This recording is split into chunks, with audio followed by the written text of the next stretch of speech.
Welcome to Local SEO in 10. This is your go-to podcast for answers about how you can grow your local business online easily and quickly. Brought to you by local SEO experts Magnified Media in Walnut Creek, California. In each 10-minute episode, our digital marketing expert Adam Duran answers your questions on how you can get more leads for your business fast. Remember, if you're not taking care of this part of your business right now, you can bet your competitors are. And now, here's our host with the questions, Jamie Duran, and our expert with the answers, Adam Duran. Hello, Adam. Hey, Jamie. All right. How's your week going? It's going good. Getting towards the end of the year, and things are picking up. and we're running.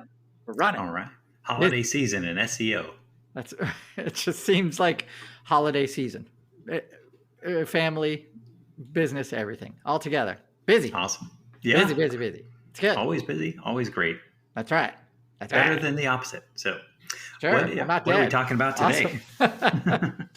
All right. So here's a question that kind of we ran into a few weeks ago with a client, and that was, how often do we recommend that they redo or redesign or refresh their website?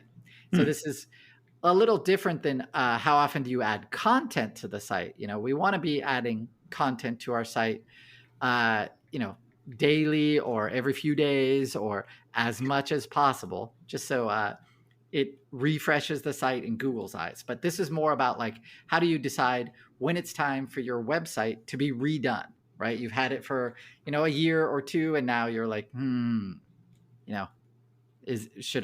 should we go for another redesign? That kind of that decision-making process is what I wanted to go into today. Perfect. All right. Yep. All right. That's a good intro. Okay. So next or what you want to think about is basically a good rule of thumb is 1.5 to every 3 years, you want to start thinking about this. If this is already kind of on your radar, then probably you should start preparing. But for me, the most important thing that surrounds this issue is, are you hitting, your target market, right? With your website, is that bringing in business? And that's definitely something you need to check. And how you can check, obviously, besides the phone ringing and, requests for appointments and stuff like that, and those leads, qualified leads coming to your business. The next thing you should check is Google Search Console. And Google Search Console is it is what should be set up and connected to your site, so that way it tracks visitors to your site. And it's an easier one to like kind of understand. It's a little more easy to understand than Google Analytics, which also important. But anyway, why is that important for this? Because you want to look at that Google Search Console over the last 6 months or so and see how people are coming to your site. What are the most popular queries they're using for Google to show your site to them? And then how many of those people are coming to your site? If you notice some of those queries don't match up to your business, that should be a signal for you to start thinking about either making more content for the words that you want to be found for, or kind of signal to you that maybe your site, the layout of it isn't optimized, basically. Does that make sense to you? It does. I'm trying to think, how could you keep up and keep it current, keep it relevant, and keep it changing so you can keep people on your site longer and potentially turn those visitors into customers? Well, that part of your Google Search Console will give you clues about how people are finding you and what kind of content you should be creating for those terms that you want to be found for. So that is definitely one of the keys that you want to be looking at. Now, if you are if you're a personal injury attorney, for example, the term personal injury attorney, that query is incredibly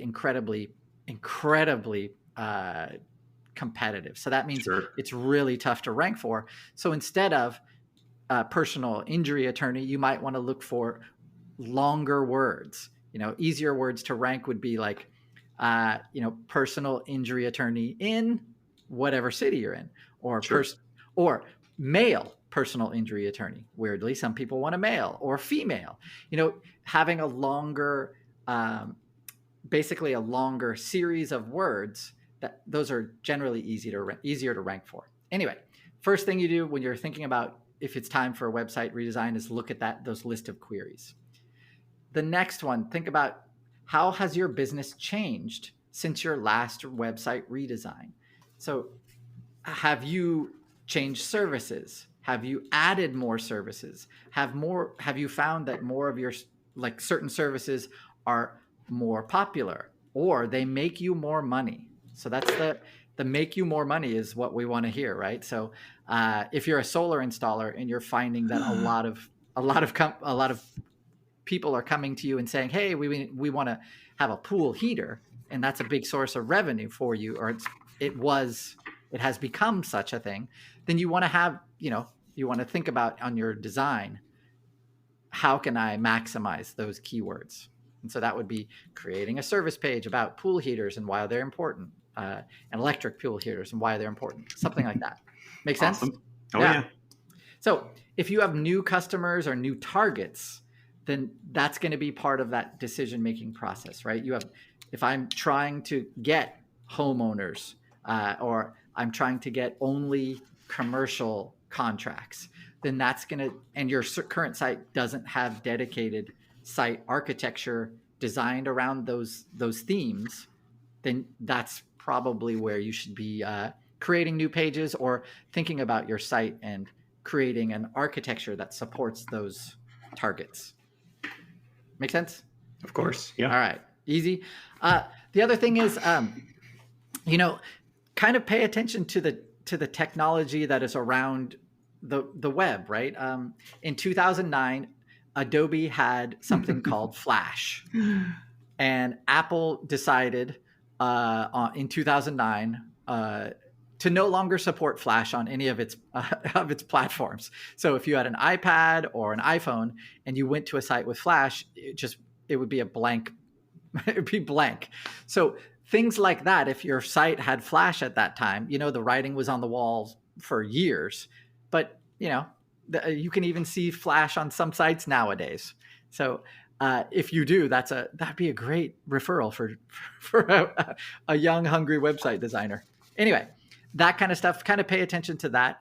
The other thing is, if your site is on a website builder, meaning like if you're an accountant, we've seen accountant website building platforms that are out there that they're catered only for accountants.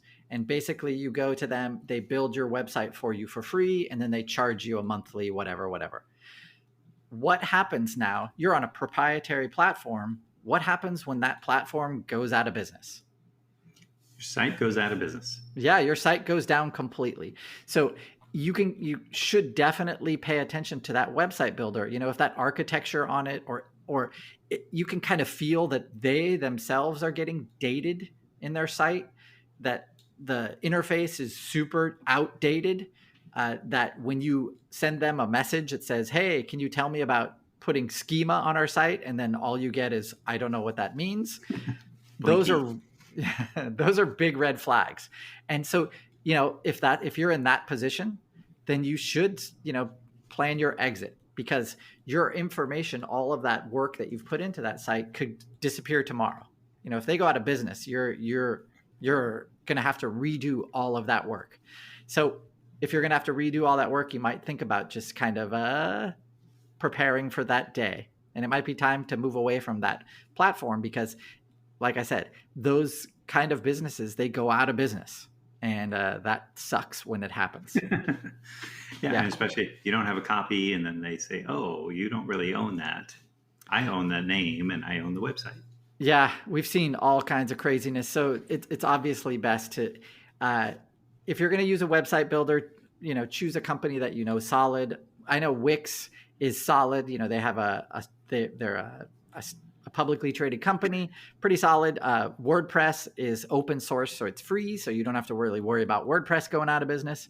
But there are tons of other smaller website building companies that are out there that who knows, right?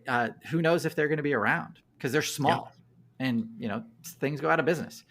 So don't use Chuck in a laptop. Yeah, I don't know.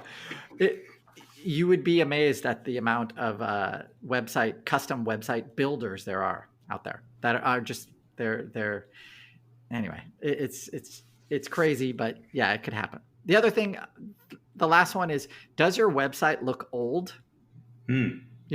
You're the one who might have seen it the most as the owner, or maybe not. But if it's been like that for 3 years, chances are it's time, right? And if it looks outdated to you, then probably it looks outdated to your future or your potential customers as well. So getting something out there that is beautiful and just outperforms your current site, that definitely is what your goal should be, right?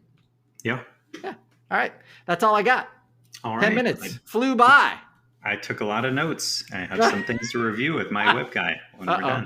Do you have any questions before we wrap it up?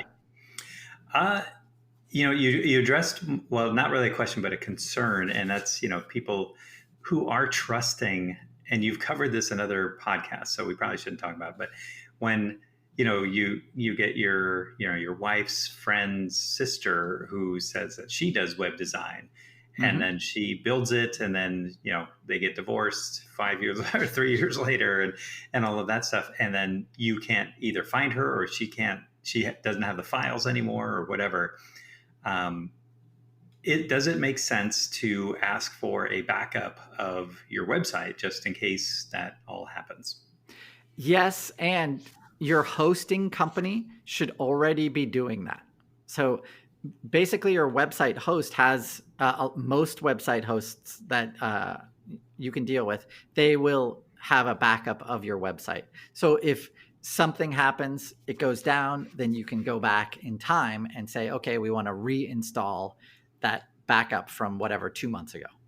So that's really important. I don't know a web hosting company that doesn't offer that, but that's also for, in case your website gets hacked or there's a virus in it or something like that. They try and you can reinstall from an older version, for example.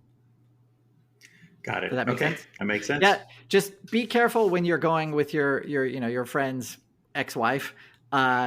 Make sure that she or he or them are not using a website builder that no one knows, because that's only she knows. Because then you're locked into that, and then that sucks for everybody.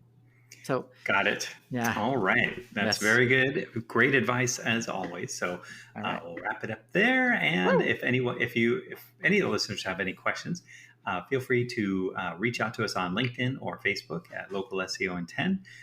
If you do happen to go, Facebook now has podcasts hosting. So if you are in a company, it makes it really easy to share the podcast. So if you're in a networking group or a chamber of commerce, this is really good information to share with the rest of the members so that they will know. Everyone has a website nightmare story. So, and then if you have a question about a topic or you think we haven't addressed, go to our website, magnifiedmedia.net. Look for the podcasts and then go to the magnifying glass, type in your keyword, and chances are we have done a podcast about it. And then lastly, please make sure to give us 5 stars and thumbs up or whatever. 5 hippopotami. Yeah, high 5. Yeah. So because our rankings increase, and the better feedback we get, the better we make the show. So we appreciate everything. We appreciate you all, and we will talk to you next week. That's all for now. Thanks for listening to this episode of Local SEO in 10 with Google local marketing expert Adam Duran. Join us each week for answers to your questions on how to best harness the power of the internet to grow your business. Speaking of questions, got some? Message us through our Facebook page, Local SEO in 10, and we'll be sure to give you your answer on an upcoming episode. This episode of Local SEO in 10 is brought to you by Magnified Media, the leading online marketing agency in Northern California, who invite you to grow your business by magnifying your online visibility and credibility. Visit them on the web at www.magnifiedmedia.com. Magnify your business, magnify your profits.